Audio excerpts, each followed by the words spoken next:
Hello, hello. Happy Friday, everyone. How has my week has been like nonstop. I took a nap today. I never take naps, like ever. Like it takes a lot for me to nap. So I must have been burnt out for me to even take a nap. And that entire nap was filled with a ton of anxiety. So there's also, it's like a kind of like a useless nap, you know? You're just lying down. You're like, shut up, brain. My brain's like, what about this? What about that? Do you go through this? I go through this all day. Anyways, welcome, you guys. Welcome to another episode of Minority Reportz podcast and digital series. I'm your host, Mona Sheikh. I hope you guys enjoyed my episode yesterday because we had the wonderful and amazing Congresswoman Katie Hill on, and we got into some really fantastic conversations. And today's guest is also pretty wonderful and amazing. I'm so glad that I have an opportunity to get in touch with him and to bring him on as a guest. This guy, you know, he's a trailblazer, okay? I'm going to he has a fantastic bio, but it's a very long bio, so I'm just going to cut it short. My very, very special guest today is an American writer. He's an activist. He's a city official in West Hollywood, California. He's also the only child of singer Belinda Carlisle from the Go-Go's and film producer Morgan Mason. And he is the only grandchild of the late British actor James Mason and his wife, media personality Pamela Mason. I mean, this guy has accomplished a lot in, you know, he's a lot younger than I am, but he's a rock star in his own, you know, right. And we'll talk a little bit more about when we bring him on. So please welcome my very talented friend, James Duke Mason. James, welcome. Hello there. Thank you so much. I'm honored to be here. Yes, I'm so glad that you could join us. This is lovely. I was telling you that I look very orange, and I was trying not to look orange. So there we are. Less orange. I'm very purple. So we're very colorful tonight. Very colorful people here. How are you doing? How do you like the heat, James? I do. I love it. I love it. I mean, okay, 95, 100 degrees is maybe a little extreme, but I'm a California summery, sunny kind of guy. You know, that's just my natural disposition. So right. That's right. Because you're born here, but when then you moved to the south of France as a kid, correct? I did. Well, I was born here. Yeah, I was born right down the street. In fact, at Cedars-Sinai. So I'm a real WeHo local. And then when I was 2, my parents and I moved to France, and I lived mostly in France, a few years in England as well for about 16 years of my life. Wow. And then when I was 18, I always knew I wanted to come back to LA, and you know, my parents are both from California, and I always had, weirdly, because I didn't grow up in America mainly, but I always had a real interest in American politics. And so I always kind of knew that LA was home, and that's where I wanted to come back to one day. So even when I lived there, this was the place that I felt like I belonged, you know. When you were in France growing up, did you learn French? Did you learn any other languages? I did. I did. I definitely learned French. Whether I remember it very well is another question. It's weird because I lived there. I think I actually intentionally sort of tried not to learn it subconsciously, because I think like I said, I always wanted to be like this American kid, and I knew that I wanted to be in American politics one day. So I was like a weird kid. I was an American political junkie and gay, and like, you know, on the son of a musician. I was a very odd kid where I lived, but I went to an American school, so I wasn't completely a fish out of water, but I definitely was not your typical kid growing up there. So, but long answer version of me, short version is yes, I speak French, but I've forgotten a lot of it since I moved back, unfortunately. You know, James, you can just, I have a new French neighbor who moved in, and honestly, if you would have just straight up lied and you're like, no, I totally speak fluent French, I'd be like, yeah, you probably do, James. I believe you. You could like totally bullshit me, and I'll be like, yeah, you're right. You're absolutely right. You probably speak French, you know. I occasionally pull out a few words here and there to impress, but yeah, like you said, if a fluent French person sat across from me, they'd be like, oh no, this guy's Totally. Do you bust out the few words in French? Is that like during the dating life? Like on a date, you're just like occasionally. Yeah, I'll be like, France. I'll be like, je m'appelle Duc, comment ça va? Oui, j'ai étudié en France, mais maintenant j'habite aux États-Unis. That's literally all I think I remember how to say. What my name is, where I lived, where I live now. So yeah, that's I love that. You know, this is a question I have, and I think about this a lot for kids who are or like grandkids of people who are famous. Like, you know, it's a different life, it's a different world, and you know, a lot of people are just like, you know, although it has this level of like comfort or even privilege of some kind, but I feel like when you're like a grandchild or if you're like a child of like a famous person, you know, there's an added pressure to kind of live up to certain standards because people are like, oh, you're a kid of so and so, like what are you doing? Like, what are you know, versus me and my parents are just like unknown people. So I was just like, whatever I do, I'm winning. Like whatever I do at this point, I'm winning. Although South Asian parents have incredibly high standards for their kids, and nothing is ever good enough. So I actually wanted to ask you, like, growing up, like you know, you come from like Hollywood royalty because your grandfather was a very successful British actor, and then being the only child of Belinda Carlisle and your dad Morgan Mason. What was like the first time as a kid you were like, holy shit, we're famous? You know, that's a good question. I do remember, I mean, obviously I remember touring with my mom a lot, and then I remember, you know, occasionally weird things would happen. Like, I mean, just off the top of, for instance, I remember when I've talked to my mom and dad about this and gone like, what the hell was that about? Like when Courtney Love and her daughter, Frances Bean, came to stay with us in France. And I remember for whatever reason, even as an 8-year-old, I remember like knowing who Courtney Love was and thinking like, why is she here? But like, and you know, what's even weirder about it is they weren't even necessarily like close friends. I think they had like a mutual friend, and she was like, hey, you know, I'm coming to France. Yeah, could I stay with you guys? And my parents, I guess, were like, sure. But like, you know, things like that, things like going on tour with my mom. I remember as a kid, my dad and I went to England, and we went to they had a bust unveiling of my grandfather in his hometown of Yorkshire in Huddersfield. And Patrick Stewart was there to unveil the bust. And so weird little things like that. But I always say, and I mean this, you know, I feel so lucky that I actually wasn't the kid of someone like, let's say, Madonna or someone like that, because my parents are both, and my grandfather, even in his time, were very modest, very sort of they're not the kind of people that have ever sought the spotlight. And my mom is very private. She's very comfortable living a low-key life. She never attends award ceremonies or any of that kind of stuff. And that's a conscious choice that they've always made. So, you know, I've always had the benefits of growing up in an entertainment family, but also not being under that constant sort of scrutiny that I think I would be if I were like the son of Madonna or, I don't know, Michael Jackson or, you know, someone of that kind of level of fame, you know? Sure. Like, did you ever, I mean, you come from a line of, like, your bloodline is entertainers. So what made you like, you know, go, you know what? I know you're a writer and you still had that creative side to you, but you're primarily more focused on politics. What made you more attracted to politics more than entertainment? Well, it was a weird thing because my dad worked in the Reagan administration in the early 80s, and he was in the State Department. He was deputy or special assistant to the president for a couple of years in the early 80s.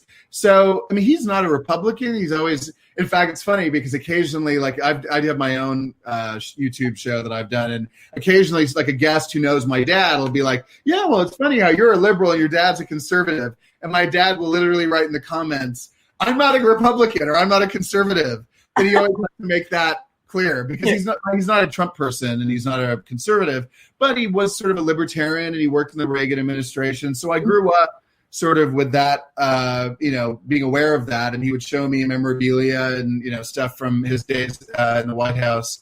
So, you know, I always had an awareness of that. But then I also grew up at the height of the Bush, Iraq war era. And So I remember like literally being 12 and my mom and dad taking me to go see Fahrenheit 9/11.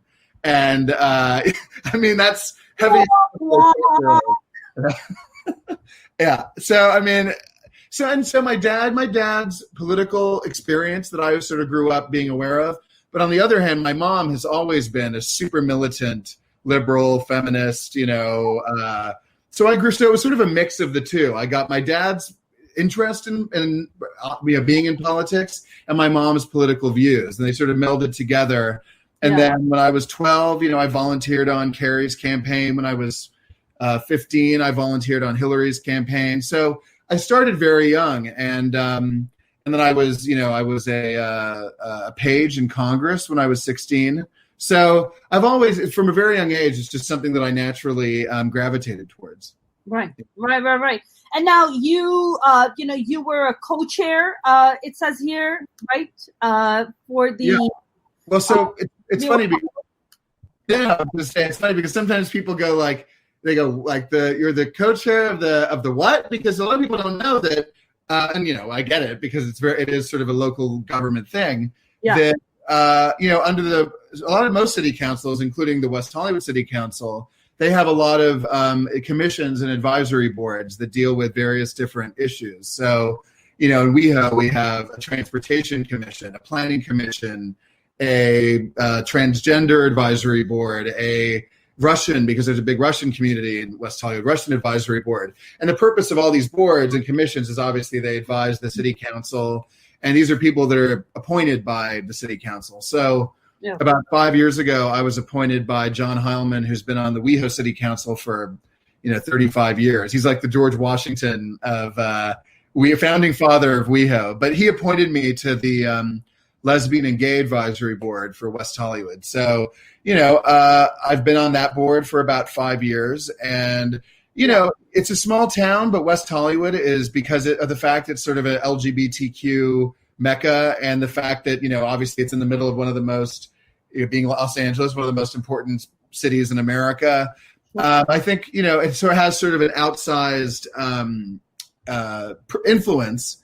And I feel lucky that I've had the opportunity to help serve and advise the city and recommend ideas and policies for the city that might be beneficial for the community. Yeah. Do you have any now? I was watching. You have a podcast now. It's called Duke's Downloads, right? Mm-hmm. Yeah.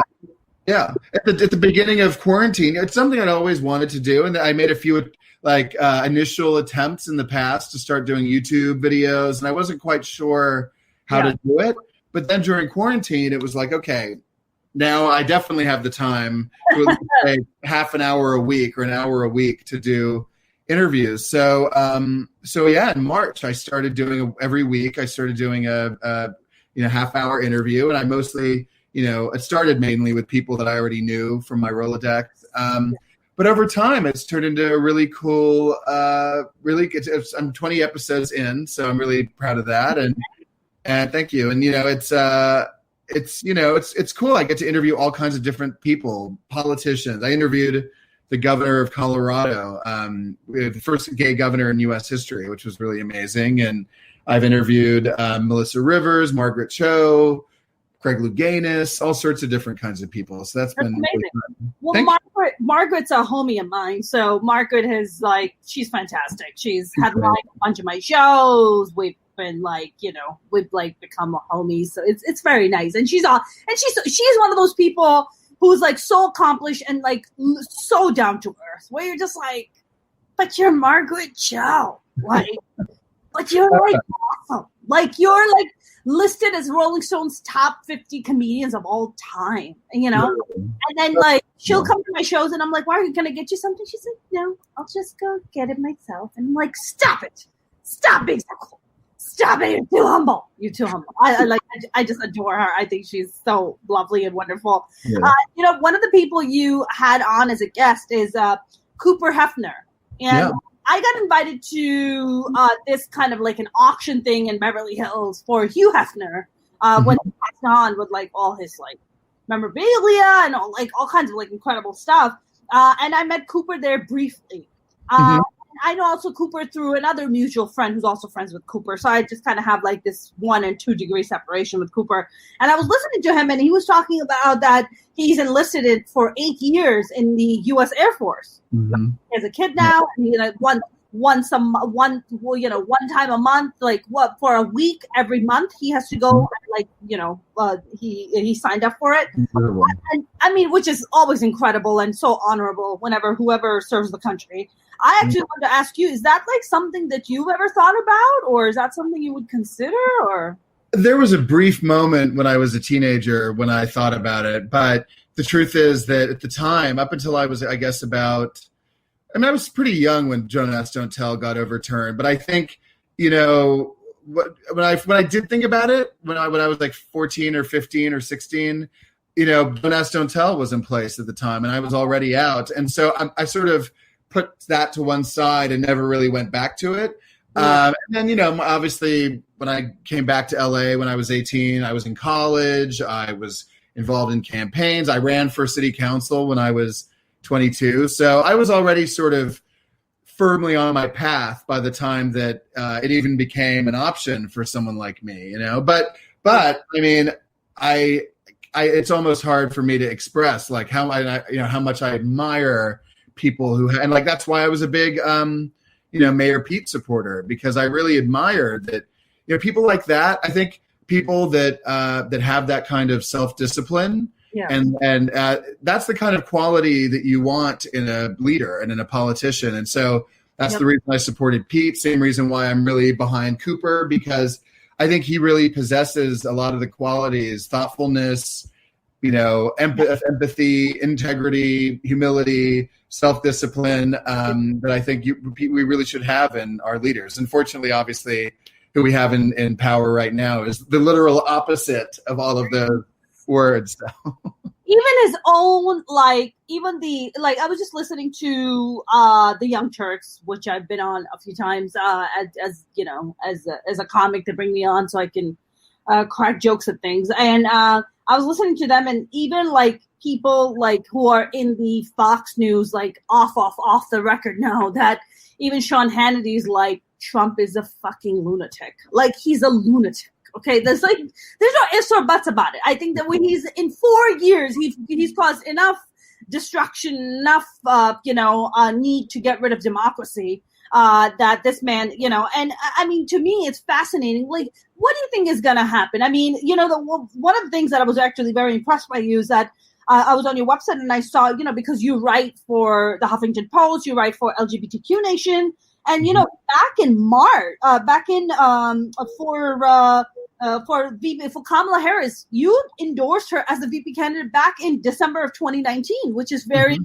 very, very Nostradamus of you. But I was just like, man, I wanted to ask you, why did you pick Kamala Harris? Why did you think she was the best kind of VP candidate back in December 2019? Because, she was my candidate for president at the very beginning. And, I met her, I only met her once, but I met her briefly at the California Democratic Convention back in January 2018. Yeah.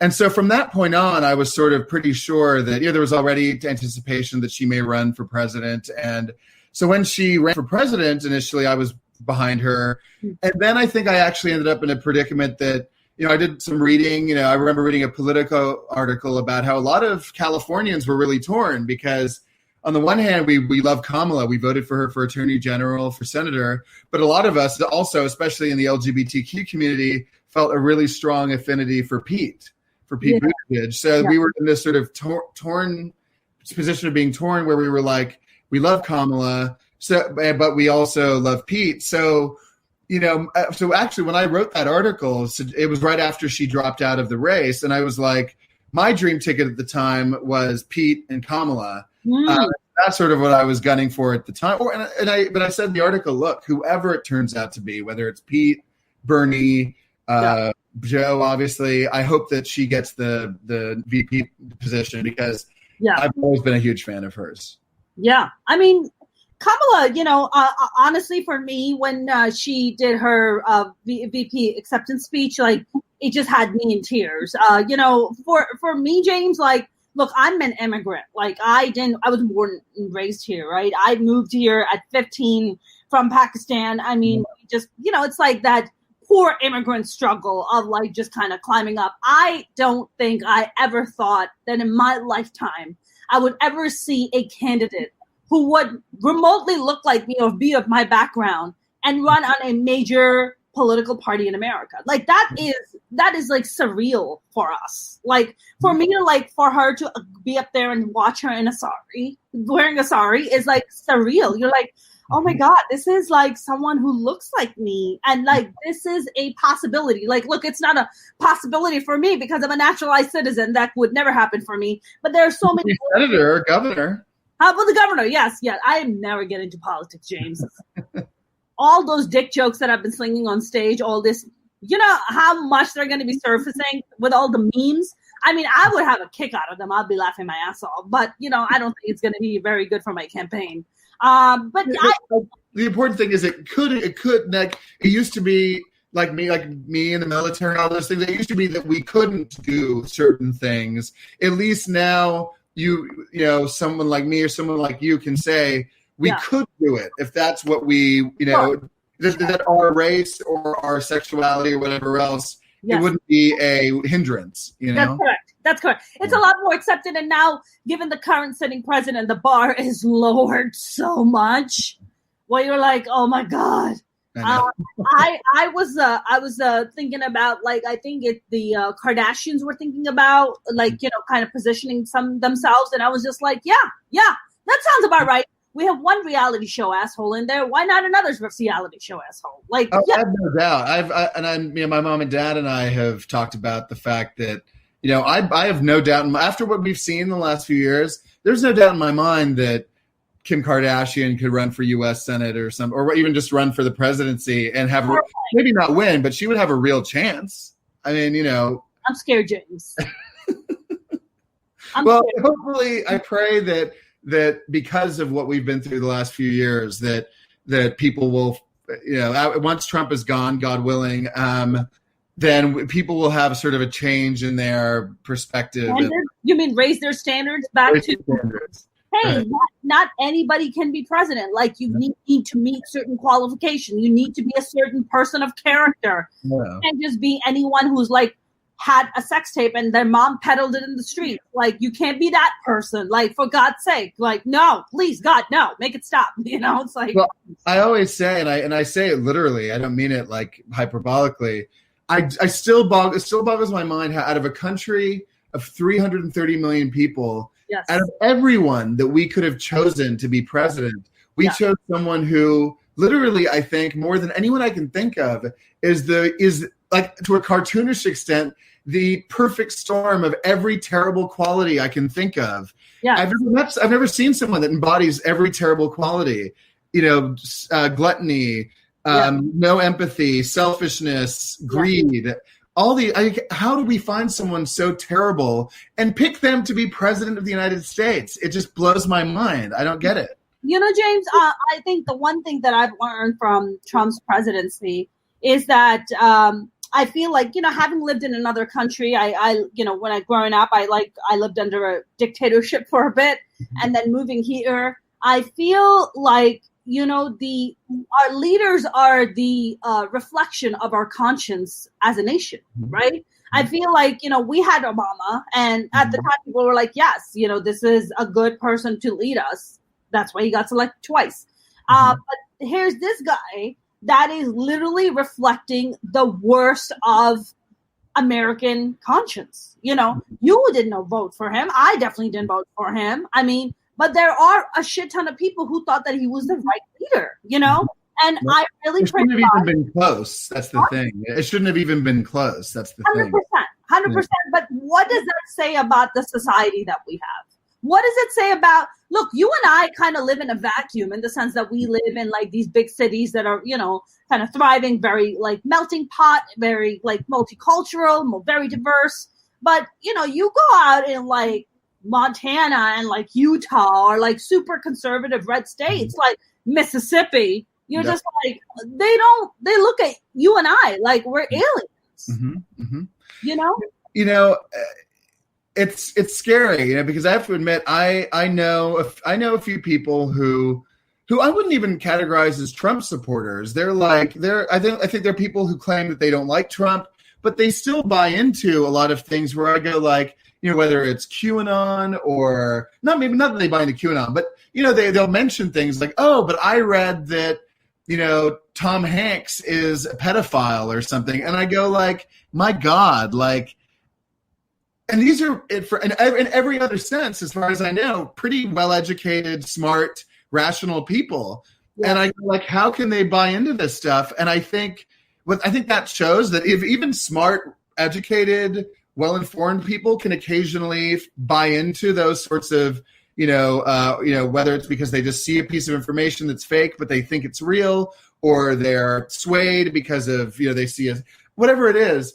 That means that if even people in art places like LA are buying into that occasionally, it's a completely different universe in a place like Utah or Mississippi, and occasionally I'll watch like, not just for fun, I'll watch like Tucker Carlson or whatever. If I'm having a drink or something, I'll turn it on, and he says things where I go, like he said the other day, he goes, well, we know that they showed a clip of President Obama speaking at John Lewis's funeral, and he said, we know that President Obama is the most arrogant politician in American history or something. And I went, even if you don't like Barack Obama or don't agree with him, on what planet does anybody think that this guy is the most arrogant, most, whatever radical president in history? I'm like, Jesus Christ. These people. Know what it is, James? Everything that they say about Obama or worst president ever are the very things is what Trump is, right? The level of projection by the supporters of Trump is really like nauseating. I mean, the lack of awareness, the lack of self-awareness, you're just like, I'm going to vomit right now. Well, I don't know. Is it lack of self-awareness? I mean, I think it is in some cases, but I also think some of them do it intentionally because they love driving. They think they're driving liberals crazy by having this, like when Mitch McConnell said, when they asked him, would you hold the same standard if a Supreme Court justice died now that you did in 2016? Would you say, you know what, let's wait till after the election? And he laughed. He literally laughed and was like, of course not. Like, we have power this time. We're going to fill the seat, even though that's in complete contradiction to what we said 4 years ago. So I think some of them, you're right, are totally delusional and don't see the difference. But I think some of them too are just don't give a shit and are just like, I don't care if we don't have any moral compass or sense of integrity. Well, no, of course not, because the current leader of the free world has somehow given permission, this carte blanche access to people to be horrific. Like they're being rewarded for being horrific. Mm-hmm. With the Obama administration, it was like you were rewarded for being like somewhat of a fucking decent human being. Like, don't, at least at the bare minimum, don't be an asshole. That's it. That's all we're asking. Everything else is a fucking cherry on top, right? Just at the bare minimum, don't be an asshole. But at the bare minimum in Trump's administration is the bare minimum you have to be an asshole. And then you just build on top, right? Somebody like Tucker Carlson. Whenever I want to lose some weight, I watch Tucker Carlson so I can just barf my food right out right after I consumed it. Because these guys just like the kind of stuff, like the kind of homophobic, xenophobic, transphobic things that come out of their mouth. You're just like, dude, you don't think that this shit is being broadcasted? Like, you don't think the world's listening? Like, don't you have like a conscience about this kind of stuff, And I really pray to God, James, like, whenever, to me, it's like whenever somebody, and it always happens on the Republican side, by the way, on the conservative side, whenever they're just like, we will not vote for, marriage equality, and we are, gays do not deserve to have a cake made or some shit like that. They are the biggest closeted assholes out there. I'm like, you are so in the closet, dude. Like, seriously.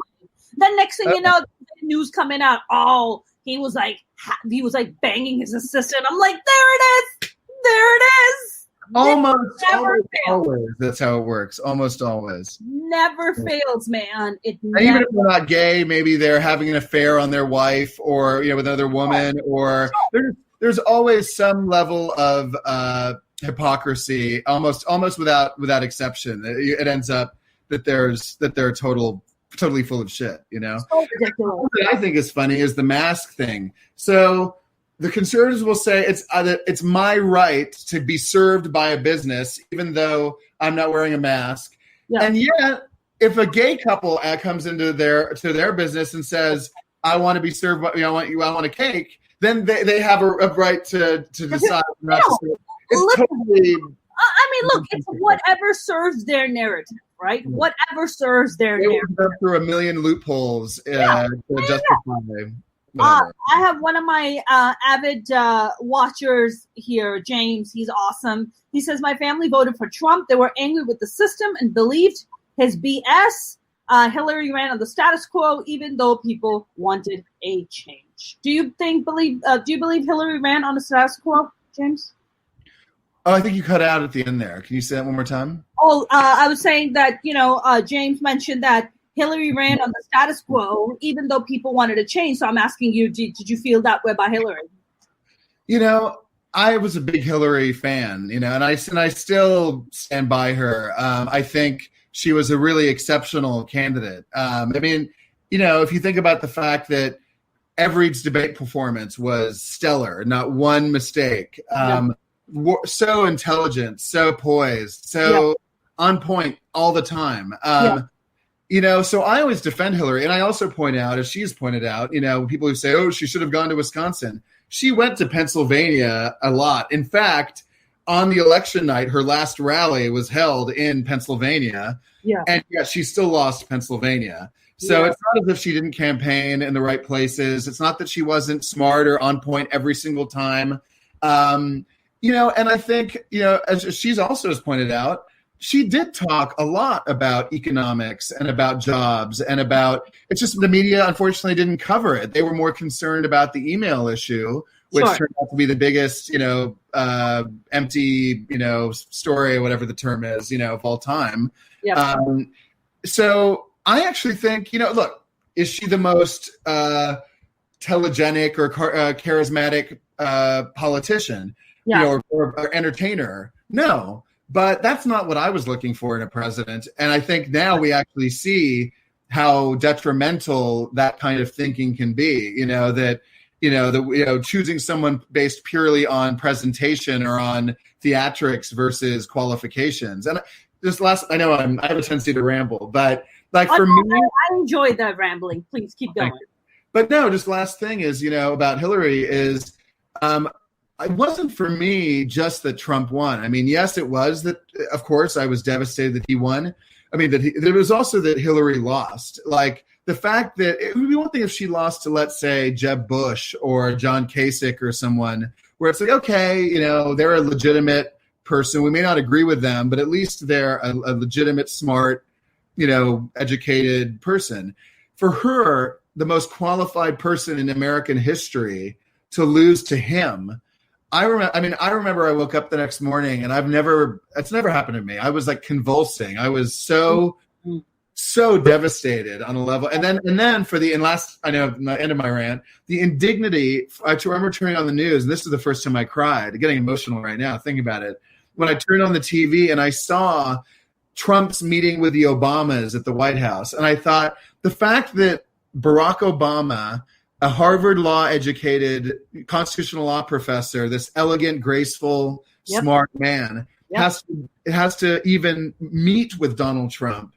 And after the man basically questioned his humanity, and I was like, that is so repulsive to me on a deep level. And so I still feel really, as you can tell, very passionate and about that, emotional about that. James, let's not forget that when, let's not forget the awkward Tiffany Bach exchange. Remember the Tiffany gift?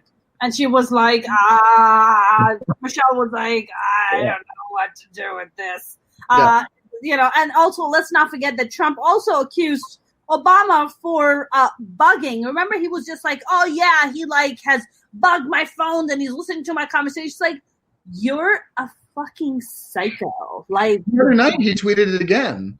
So when Obama was doing his speech at the convention, Trump tweeted, "He spied on my campaign," in all caps. Yeah, and I think people, but no proof, nothing to show for, right? That's the Trump, that's the Trump way of conducting things, right?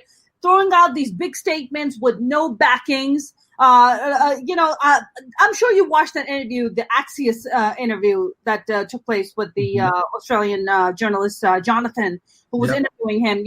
And Trump looked that was a really horrific interview, horrible interview. And he's being asked about just about the amount of deaths that are taking place in America. And he was like, he's like, there is such thing as too much testing. Jonathan's like, what are you talking about? Who told you there's so much? He's like, read the books, read the manuals. What book are you talking about? What books? What manuals? On Amazon? Where am I ordering this? On Audible? Audiobooks.com? Where is this? What are you talking about?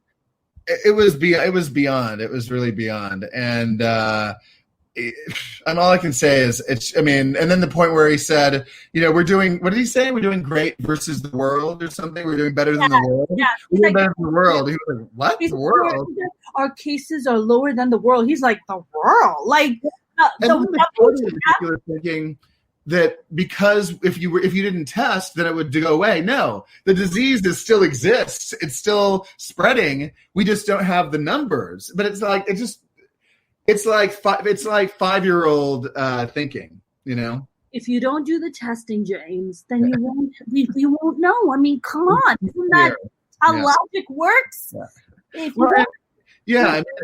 just that just blew my mind, and I think that's sort of just indicative of I think in the end, hopefully the way this is going to end is it's literally like it is the story of the emperor has no clothes. Yes. Like, this man, as you said earlier, people don't talk about it enough. He is literally mentally ill, like severely mentally ill. He's and even the press that doesn't like him, they kind of dance around that. Yeah. And we shouldn't be all in like a collective like panic attack right now. Like we have a severely mentally ill person as president of the United States. And it's not just narcissism. I think he has some kind of, without being a doctor, I don't want to sort of,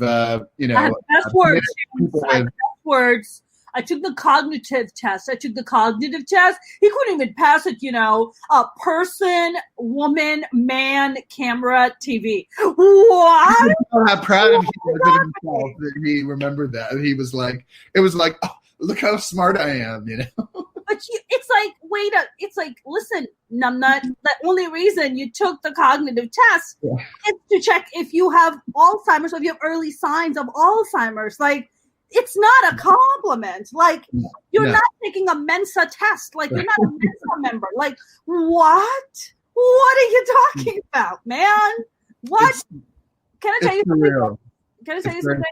Yeah. I was talking to a lot of my like comedian friends, and I was like, man, even we can come up with this kind of whacked out shit. Like, we think of a lot of whacked out stuff. Like, but this is like whacked out on a level that we could never even come close to. Well, if you look at that picture, going back to the Kardashians for a second, the picture of Kim and Donald in the Oval Office, I said, you remember that movie that came out like 10 years ago, Disaster Movie? And I think Kim, it was like one of those spoof movies, like Scary Movie, one of those kind of things. And they had like Kim Kardashian made a cameo in it. And I was thinking like, if in 2008, if they had had one of those spoof movies where you had Donald Trump making a cameo playing the president and Kim Kardashian at the Oval Office, I mean, but now you look at that picture and you're like, that actually is reality? Yeah. You in 2008 or even 2010, if you had said, Kim Kardashian will, in the near future, be visiting President Trump in the Oval Office, you'd be like, how is this cannot be real? But listen, it makes sense, though. In Trump's Oval Office, or I would say in Trump's oral office, you would expect like a porn star to show up. You would expect, I mean, Kim is not even a porn star because you have to have at least some level of talent. But in Kim's case, it's just like, she made a sex tape and then mommy, peddled it in the streets, and now they're famous apparently for reasons beyond anybody's comprehension. And they're just famous because I just look at. Yeah. If I may, really quickly, not to interrupt, I just wanted to say I actually had a conversation with a friend of mine about this not too long ago. That I really think that the fact that Trump is president and the Kardashians are considered by a lot of people as America. Like I remember, so I really will. I don't want to interrupt what you just said, but Caitlyn Jenner the other day, literally not in a funny way, said, "Yeah, we're America's royal family." Ooh. And I think the fact that the Kardashians, she was saying that about her family, that the Kardashians are the America's royal family. And I think that the fact that they and Trump are considered like the definition of success in America today, I think is it says everything. I mean, it's disturbing.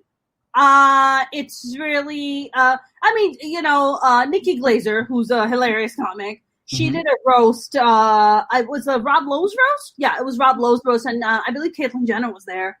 She was on the dais, and Nikki Glazer made this fantastic joke. Was it?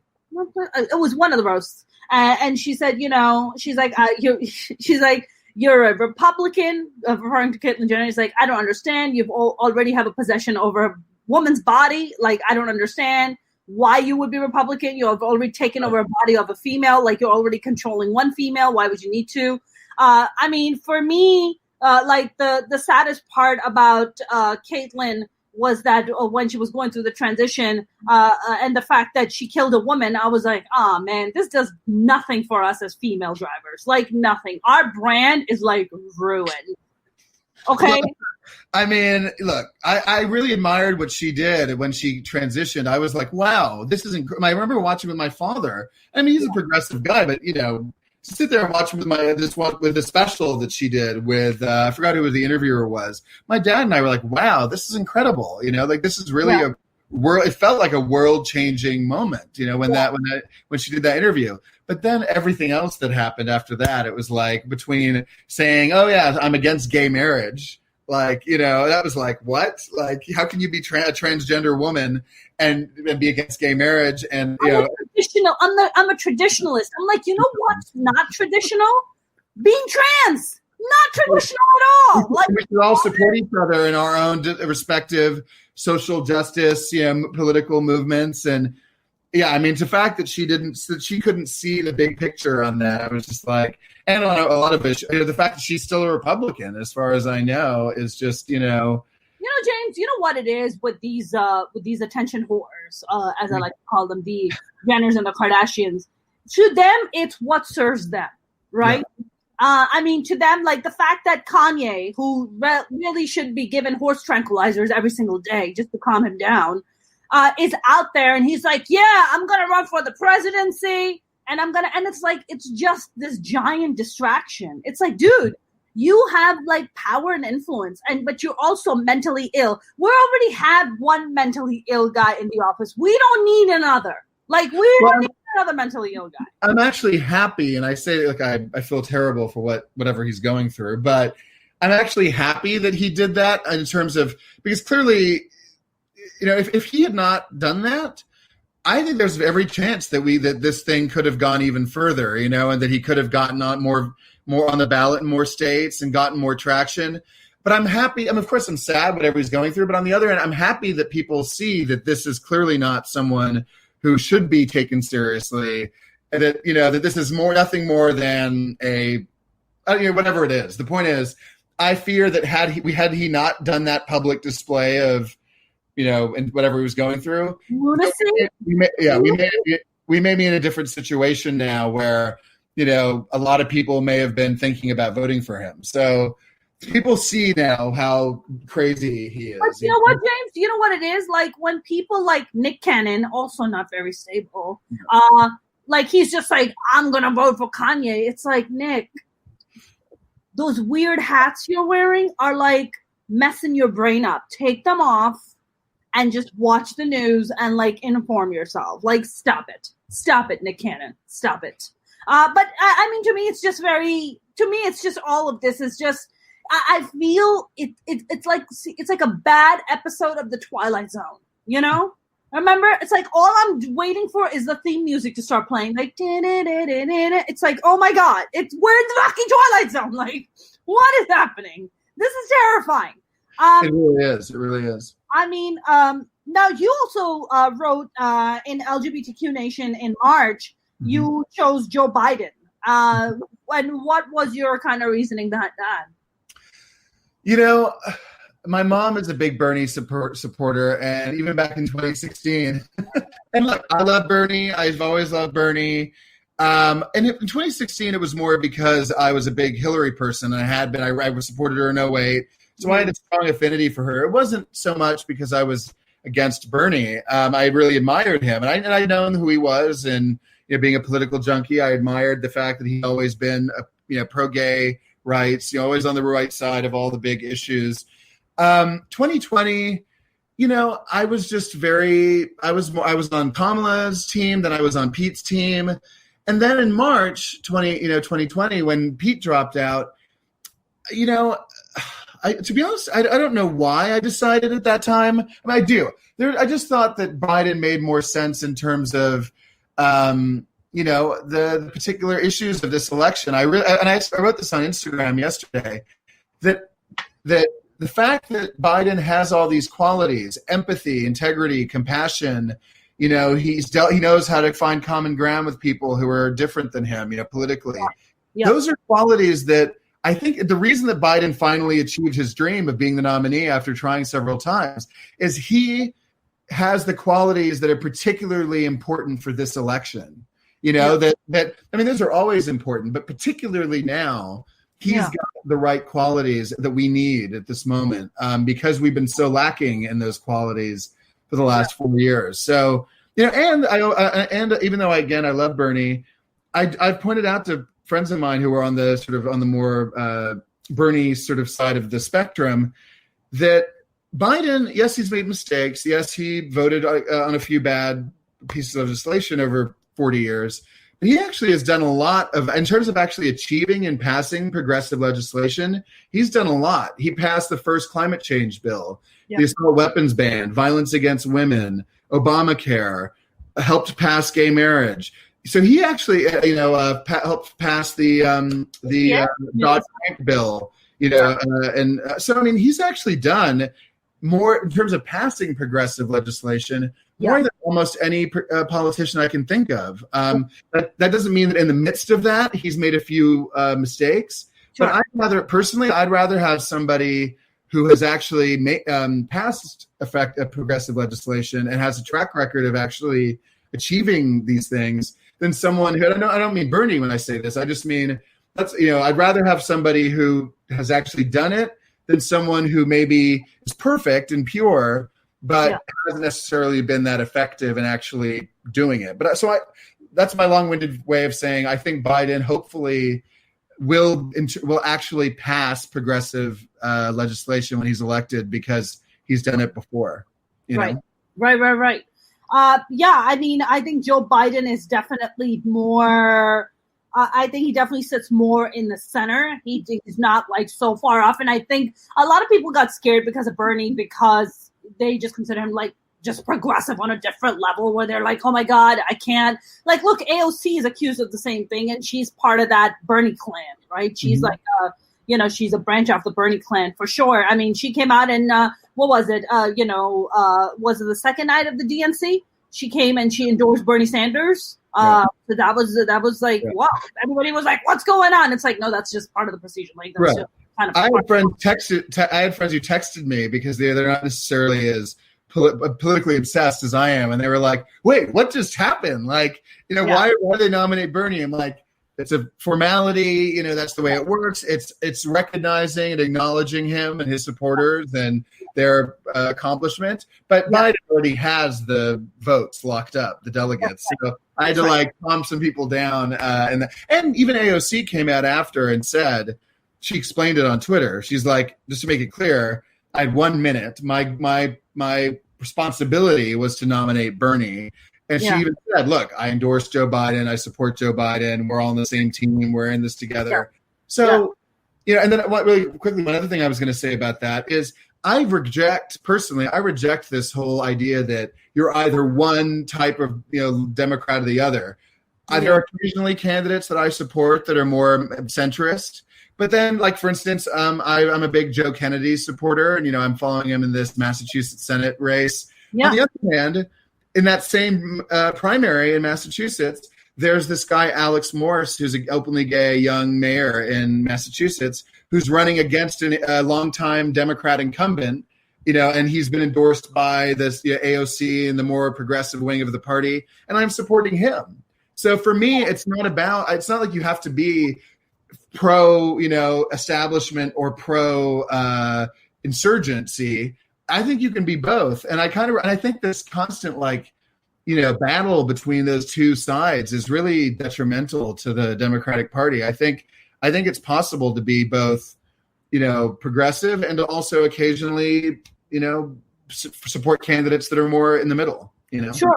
Do you feel, because I do, I feel like the Democratic Party has been pretty divisive. They haven't been very together. Republicans, on the other hand, minus people like Mitt Romney and John Kasich and, Colin Powell and these guys, like most of the Republicans have just been very quiet. They don't really stand up to Trump. They don't say, hey, this is not going to happen. Like, we're putting our foot down, and it almost is like the old GOP has blended in with the new GOP, and the old GOP is just told to shut up and sit in the corner. And they're like, yes, we're just going to keep quiet because, we want to show unity on the front lines.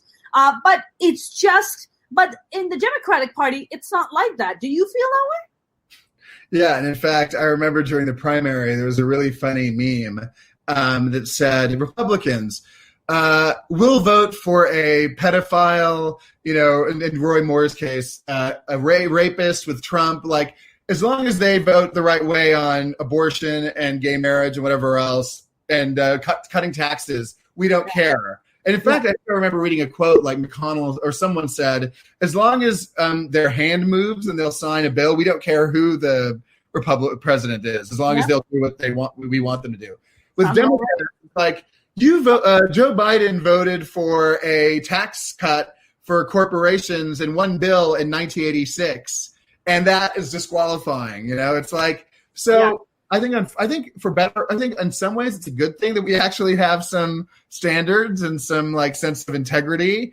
On the other hand, I do think that this, and Obama has talked about this, President Obama, that this constant purity test of they have to be perfect on every issue, and Joe Biden's the devil because he made a few bad votes over the years.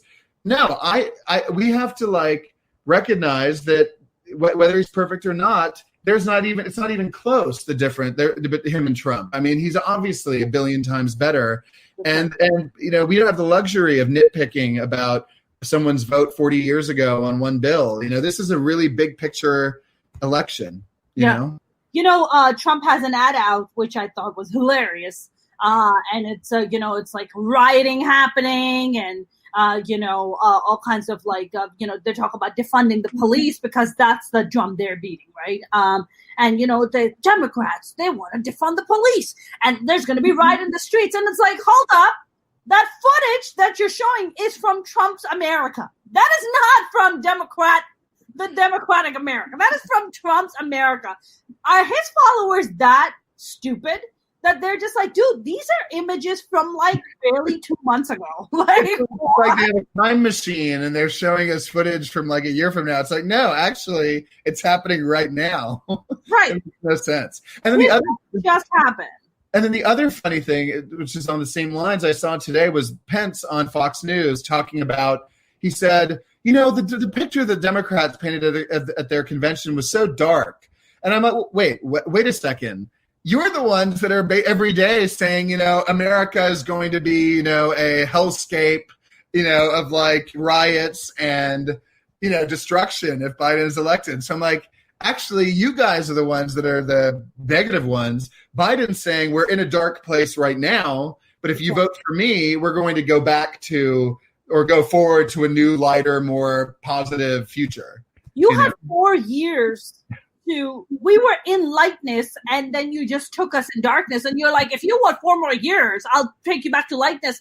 No. We were in lightness and you brought us into darkness.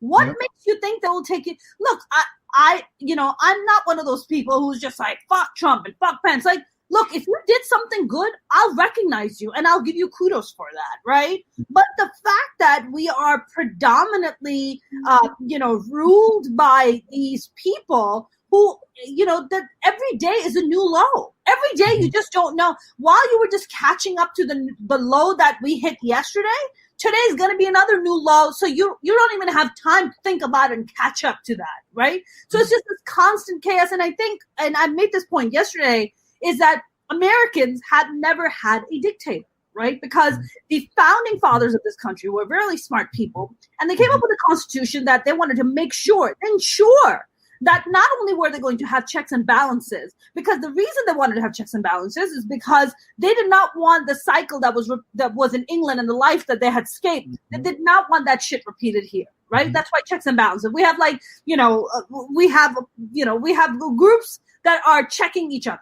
But this man single-handedly wants to demolish those checks and balances because that's how dictators come into existence. Now, it is a concept that is so far-fetched to Americans that they are somehow dismissing it as if it's like in this dystopian world. It's not in some dystopian world. It's tomorrow. It could happen in tomorrow.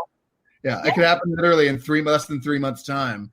No, and I've been saying that for a while, and I always have I have friends who who kind of dismiss it and say, "Oh, Duke, you're being an alarmist." I go, I've been saying for years, and a few other people have been saying it. I know Bill Maher has been saying it for a long time. We're acting as if this is some normal election, regular election where the loser concedes gracefully and bows out. I think it's virtually a given, a guarantee that no matter what the result, Trump's going to at least try to put up a fight and say it was rigged and it's illegitimate. I'm not leaving. If it's a huge landslide, obviously it becomes harder for him to do. But the Biden campaign has been saying for months that it's going to get much tighter and much closer. Yeah. And we already see that the polls are tighter than they were a month or two ago. Yeah. So unfortunately, I actually think the most likely scenario is that it's a close election. It comes down to, let's say, Arizona and Wisconsin, and both of those are within a point or two. Yeah. And Trump says, I'm not leaving. And people, you're right. Most people go, like that, what a preposterous thing. And I go, no. Based on Trump's behavior, that is actually the most likely scenario. And then they say things like, oh, well, Pelosi becomes president. I'm like, that's only if everyone in the country sort of, that's if people acknowledge and respect and listen and follow the Constitution willingly. Yes. The reason that our system has survived is because we just assume everyone's going to go along with, what the Constitution says. Oh, yeah, like, of course, someone's going to leave power gracefully or peacefully. No, we now realize that all those norms and traditions that we used to take for granted are now very much up for in question. So I think there's I hate not to be alarmist, but I actually have always felt that there's a very strong possibility that we end up in some kind of maybe not a civil war, but some kind of massive civil unrest for sure. Not even a question. This man earlier just this past Monday, Rolling Stone ran this article, and they talked about how Trump came out and said very blatantly, he came out and said that that he was lied to and that they spied on his campaign. That's why not only is he going to serve a second term, he's also going to serve a third term. This is not the South Asia or Middle East. Like, you can't just be like ruling shit just because. We have protocols in place. We have checks and balances in place. You can't just be like running your mouth whenever you feel like it. But this is where he's at. And he's already given basically a bat signal to his fucking crazies that, he was asked in the beginning of the year, he was asked like, hey, if you lose, will you leave peacefully? And he just stopped and he goes, well, there's going to be like a civil war if I don't win. That's a fucking bat signal to his batshit crazy supporters. Oh, yeah. He's setting it up for sure. I mean, the fact that he was asked, like, he was like, oh yeah, the election results could take years, even months or years. Mm-hmm. In what country? Not in America.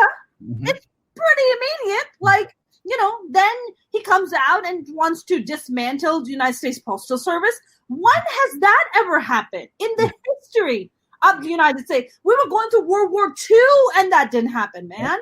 And the pandemic in 1918, 1920, we voted anyway, and we voted safely and peacefully. And yeah, I mean, I think people are really living in fantasy land if they think that, I think people are just in denial. They don't want to face the possibility. In fact, the high probability that there's going to be in 3 months something the likes of which we've never seen in modern history. And I think, another thing is, the reason that 2000 went the way it did, with the fact that it was resolved. First of all, we don't live in as polarized a country as we did even 20 years ago.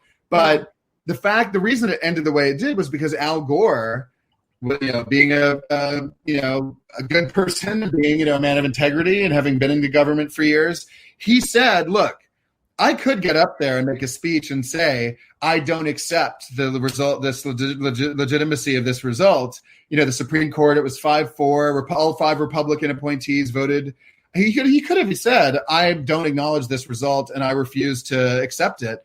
But he, we used to think of this as sort of like a corny thing for him to say. But he was like, I'm going to step aside for the peaceful transition of power, and for the sake. He even said in his concession speech, "For the sake of our democracy, I accept these results."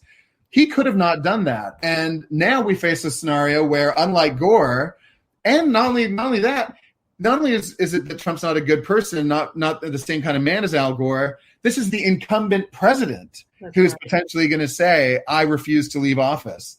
What does that look like? That's what I'm really afraid of. I feel like, look, he, there is Trump's low is a bottomless pit, right? There is no bottom to how low he will drop, right? The fact, like, I had a guest on and we were talking about how he was forcing schools to be reopened, telling basically people to risk the lives of their children, and it's okay, send your kids out to the death machine, it's fine. And I was just like, if his own grandkids get sick and die, if his own kids get sick and die, is that going to give him some level of conscience? And the truth is, it's not. His brother died last week, and he was golfing. James, did you see the response he gave when that interviewer, I guess on Fox, asked him about his brother? He made it about himself. He made it about himself. It was so horrifying to read. It was like, yeah, he was my biggest fan, and I was just like, oh my God, this man is like, I can't believe a human being is this cartoonishly like. He is a walking, living SNL like parody of himself. It's like, it's unbelievable. It's really unbelievable. I can't believe he would get very upset when people won't know. He was very upset with China. Very upset with China. He's dead is where he is. And then he said, he was never jealous. He was always very happy for me and for my success. It was like, oh my God. Yeah, it's just, there's nothing you can say to that except, oh my God. Like, I cannot wait to read Mary Trump's book. I have it on my audiobooks. Yeah. It's lined up, so I'm like ready to go and listen to it. But, it's just like, he was endorsing the frontline doctors of America, Dr. Stella Emanuel, the crazy lady, Miss Cleo. Demon sperm woman. I call her Miss Cleo 2.0. Do you remember Miss Cleo? With a fake Jamaican accent, then she got busted. And then when they came to arrest her, it was a fake Jamaican accent. They were like, "Shit, you're American?" She's like, yeah, I was just putting on an accent because it was like getting me. People just believe me a lot more. Which, honestly, kudos to her for figuring that part out, right? To me, if you ask me what's like my absolute favorite accent in the world, is the Jamaican accent. It's just, it's so chill. It's so fun. It's just, and for her to be able to pull it off, it's kudos to her. Yeah. Yeah. And she was, so I listened to Dr. Emanuel and Stella Emanuel, and I was thinking about like demon sperm and alien DNA, And then I looked at his parents' pictures, Trump's parents' pictures, and I was like, makes total sense. He looks like a demon, and she looks like an alien, or vice versa, I guess. No, Daddy is definitely demon sperm. Like those eyebrows and the crazy hair. He was a Ku Klux Klan member, as we know. So right? The crazy hair. Like, what is with the dictators and these crazy conservatives and the bad hair? Boris in UK, same thing. What's with the hair? You know what it is, James? I figured it out. Because they don't have gay friends. Because if you have gay friends, they check you. They check you. They let you know. Like, you look like shit. Like, figure this shit out. Like, come on. You're the president of the United States. You can't get a good haircut? Like, oh, like, honey, let me take you to a good salon. Like, let's do this. My gay friends, they're like, you're not going to go out looking like this. I'm like, you're absolutely correct. Let me go change, you know? And this is what happens. This is why diversity in your life helps. Having a variety of different perspectives. Exactly. Kinds of perspectives. Precisely. So James, what is your what are you thinking in terms of, are you gonna, do you want to run for Congress? Do you want to run for Senate? What are the ambitions looking like?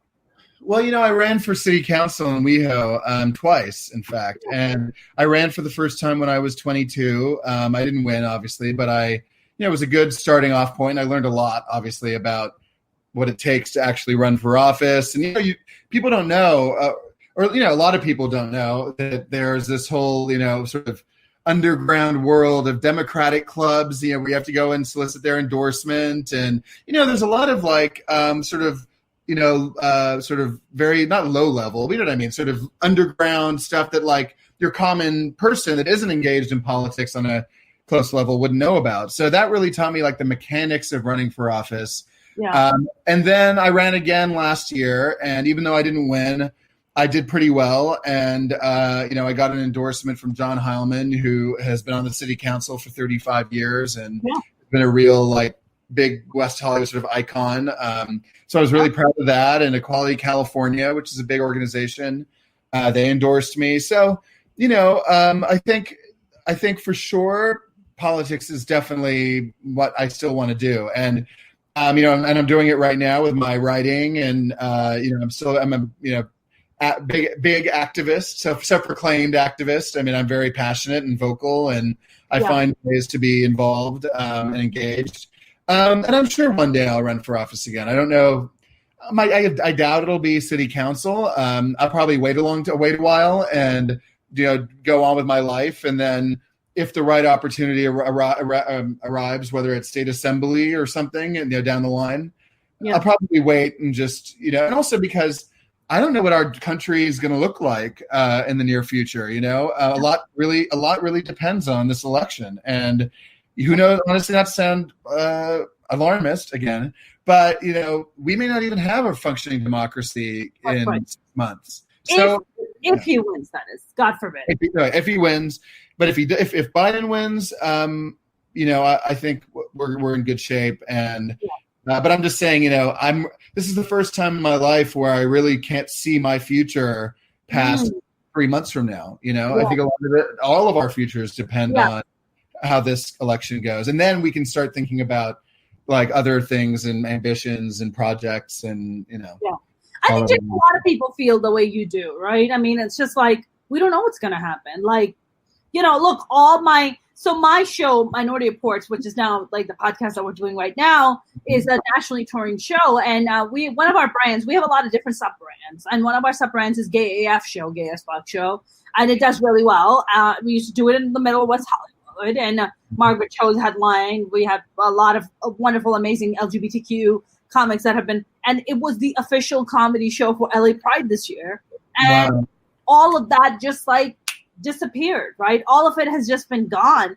And I think about that and I'm like, man, I was talking to other comic friends and I'm like, what are you thinking? They're like, there's no way that we're going to have stand up for another year. There's just no way.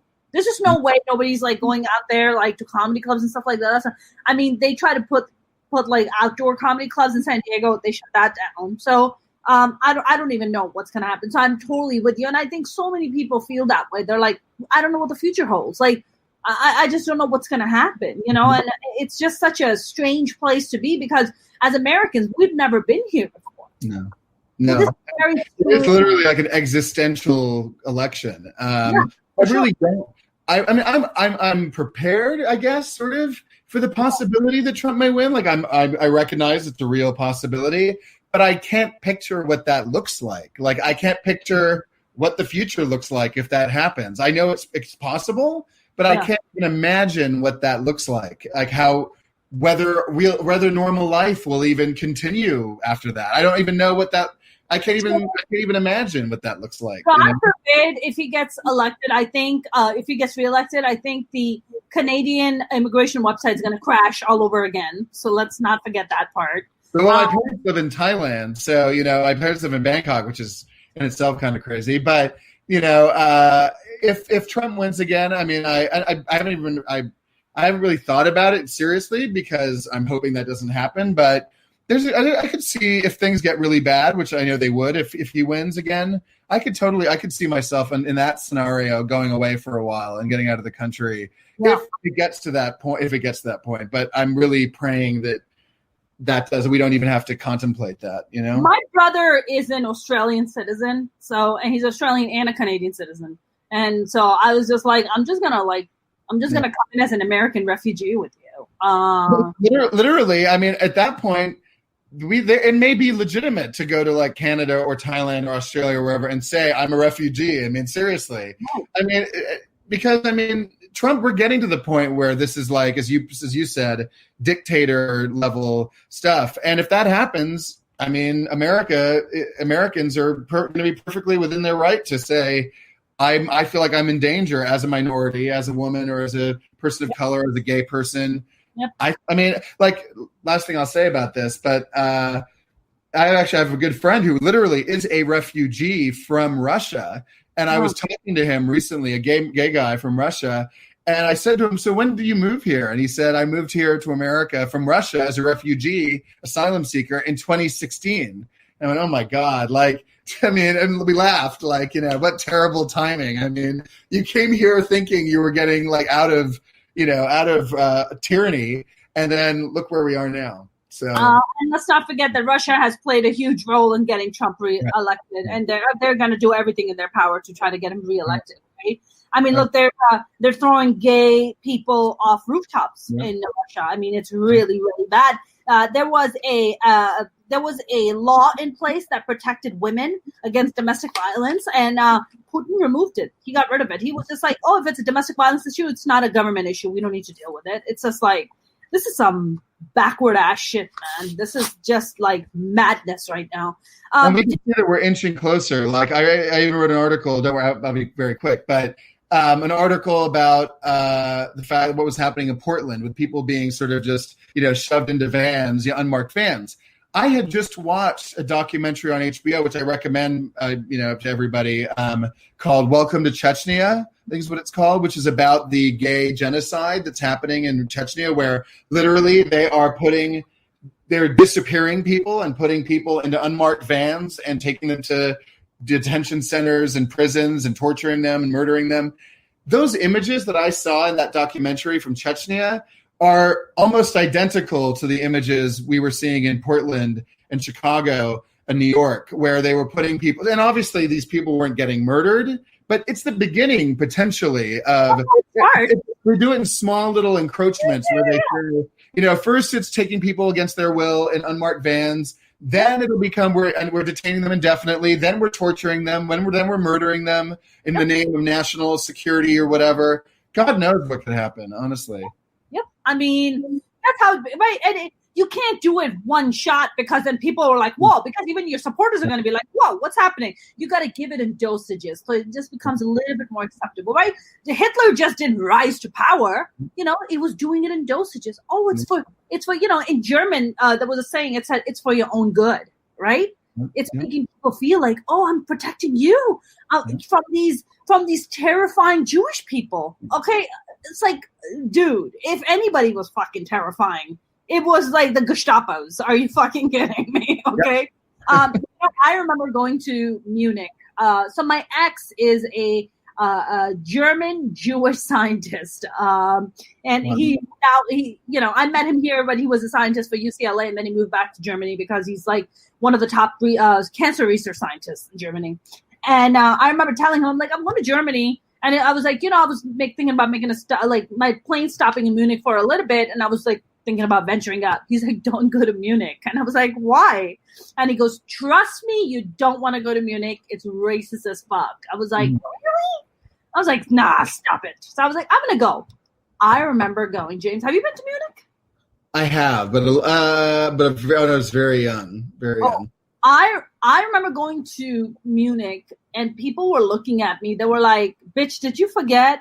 Like, did you lose your way?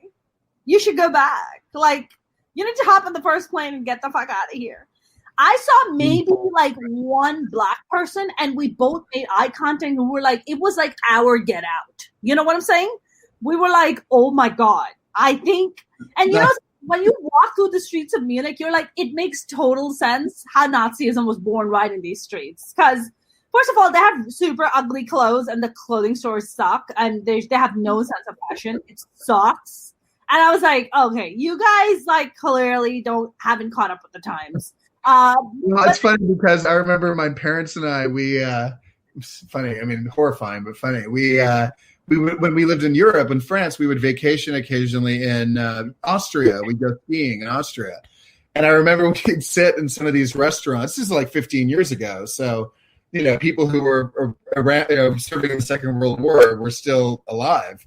Yeah. And I remember we would go to the local pub or whatever to have Wiener Schnitzel in Austria, and literally we would see guys with military, not Nazi tattoos, at least that I remember, but hardcore military tattoos where you were like, whoa, these guys are really scary.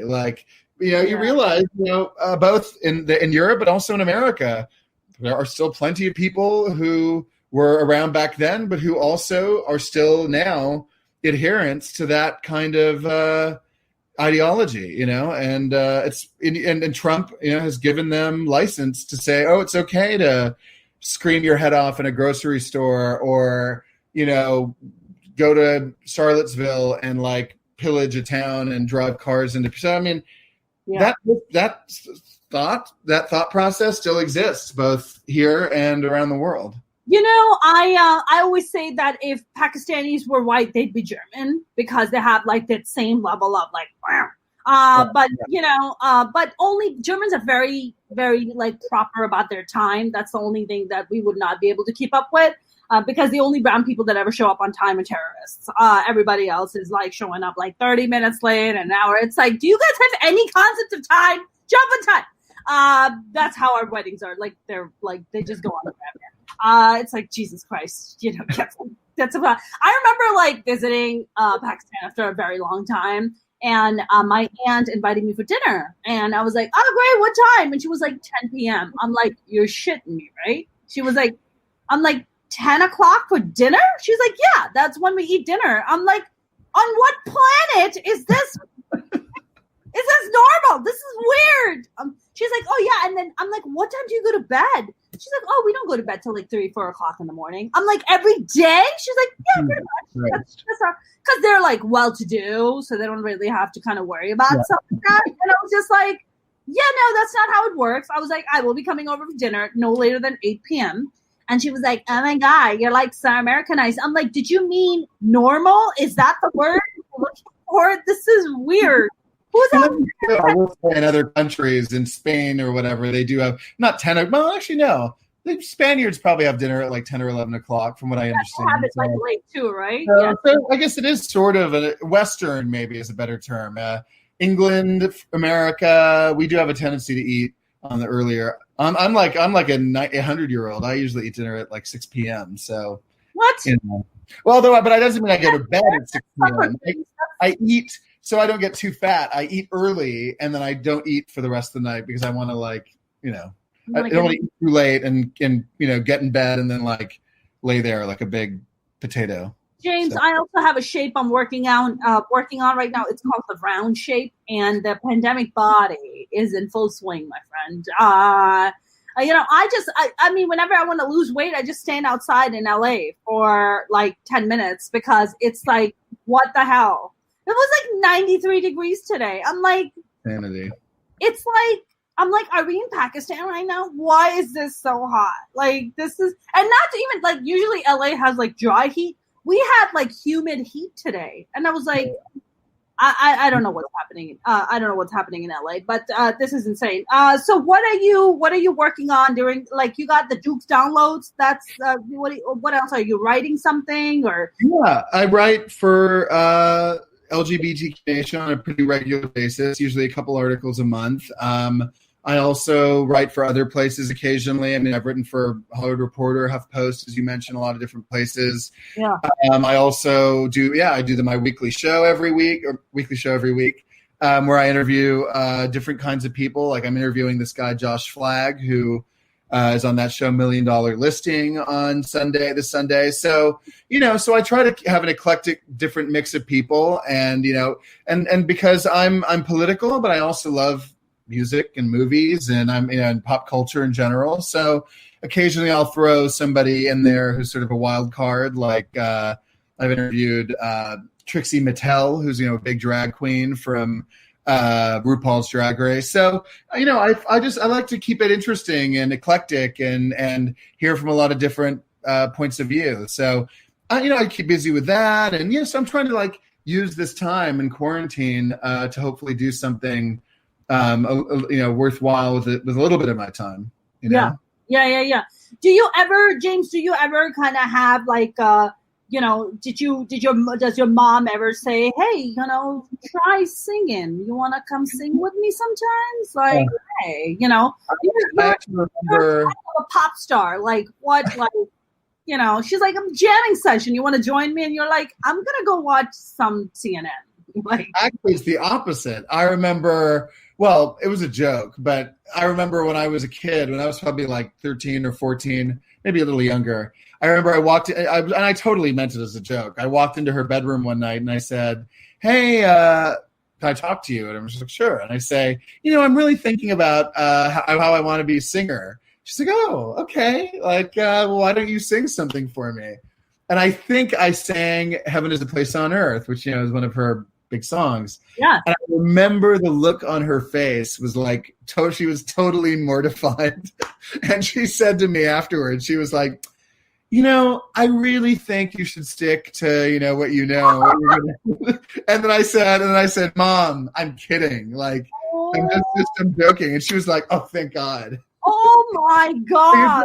I do have a terrible singing voice. And I think, and in that case, I think I even intentionally like made it sound as bad as possible. So, but I love music. I mean, and I also, I feel like I got the benefits of like what it is to be a successful musician. So I saw that up close without actually having to do it myself, because it's not easy. And, and to be up close with someone sort of who's achieved that level of success, and to be on the road and to be on stage, I got to be on the side of the stage at Hollywood Bowl and, all these big, amazing places. I feel like I've gotten that experience without actually having to be a musician myself. So, we all have sort of our own little niche thing. She's got her music. My dad's, he's retired now, but he was in the movie business. My grandfather was an actor. I've got my political thing. So we've all got our own little sort of thing going on. Yeah. And it's just like, it's good that you're one of those, like, I guess, one of the like celebrity kids, in the sense that you're just like, I found my own voice. Like you're like, this is my path. This is my voice. I'm not kind of living under this like shadow of my mom or my dad or my grandfather. I'm just like creating my own path. And, kudos to you for doing that, because I think a lot of kids get lost. I mean, I can't imagine how much pressure that must be to be like, oh my God, I got to live up to that. Like they achieve so much, and I'm here like gaining weight on a regular basis just because it's the pandemic. It's like, oh shit. No, you look great. You look fantastic. Yeah. But also, no, I relate to you on the weight front. But no, and sure. Mm-hmm. Oh, believe me, I do. But that's another thing. My parents have never, ever, ever pressured me to do one thing or another. They always just said, do whatever you want to do. We'll support you. As long as you put the effort in and you commit yourself to it, and, you know, and it's healthy and it's not, you know, something, you know, that's detrimental to you. And they're like, you know what, we'll support you in that. And they always have. And, you know, that means they were both very supportive when I ran for office, and they've been very supportive in my activism. My mom has been, she and I have done things together, you know, PSAs and all that for PFLAG, which is the, you know, LGBT organization. So yeah, they're behind me 100%. And I that's another reason why I feel really lucky and blessed to have them as my parents, you know? No, they sound wonderful. Are they looking to adopt? Because I'm up for adoption. I don't know. They can always adopt like an immigrant brown child from another country that's grown, that's like fully grown. I can do my own laundry. I clean up after myself. I do dishes. I'm actually a really good cook. That sounds like my Tinder profile. But this is more for like my adoption papers. Adoption profile. I should have an adoption app for that would be a good idea, actually. Brown immigrant child seeks pop star to adopt her. You know, that would be amazing. We could be siblings, James. That is a very big. You'd be a great sister, I have no doubt. Oh, that would be nice. I would be one of those big sisters that would just. You're my sister anyway. You're my new sister. James, moron. My heart. You totally fit that little baby brother picture so well. You know, you get the cute cheeks. You're like the adorable face.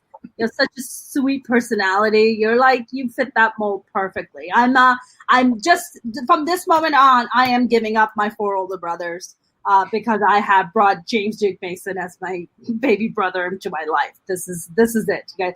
I keep looking oranger and oranger as this podcast progresses. I don't know what's happening to me, but something very terrible is happening. But James, this was such a fantastic conversation. I definitely want to bring you on back again and definitely talk to you. I honestly feel like, given your passion and given your intelligence and everything that you stand for, I really hope that one day you do run for Congress or Senate. I will vote for you, and I will be cheering you on the entire way. So that means a lot. I've really enjoyed this. I'm so grateful that we met and that we've connected, and I would love to come back. I really would. Yeah, so, it would be amazing. I would be. This is what I enjoyed. I'm the guy at the party where, and this is not a joke, where often this will happen. When we did have parties, but I would go to a party and I would start talking politics, and my friends would go, "Oh my God, like, please, do we have to do this right now?" Like, and I'd be like, "This is what I do for fun." Like, for me, this is not the thing to avoid. It's the only reason why I even want to be around people. I don't sit there and talk about, like, stupid, like, meaningless stuff. I mean, I like to joke and banter, but that's actually, I actually like talking to people about politics. It's like, and at a time when we really can't afford to not be talking about it with people and having a conversation and engaging. So for me, I would have done this off camera, and I hope we do. I hope we do have more conversations like this, both on and off camera. I would love to. The only reason I go to parties is to judge other people. That's the only reason I go to parties. I do that too.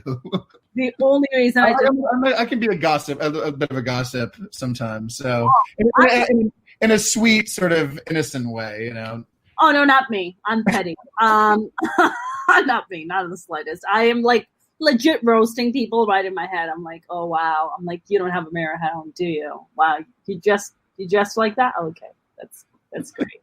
That's fabulous. James, this was so much fun. I definitely look forward to bringing you back on again. And where can people find you? On everything, Twitter.com/James Duke Mason, Instagram.com/James Duke Mason. And just to make sure I get it right, let me look really quickly. My Facebook is, let me just make sure it's Facebook.com/James Duke Mason. I believe it is. The answer is yes. It's Facebook.com/James Duke Mason. And don't forget to tell about your brand new website. Yes, thank you. Yes, I just launched a new website where you can find those social media links, my Duke's Download interviews, all my articles that I write, jamesdukemason.com. That's everything to do with me, if that's of interest. I'm very much interested, James. I just want you to know. I couldn't afford pearls, so I could like clutch my pearls. So I just have a choker. This is all I have. So, but thank you very much, James. This was lovely. Thank you so much again. Have a lovely weekend, and I will speak to you soon. You too. Thank you. Talk soon. Take care, James.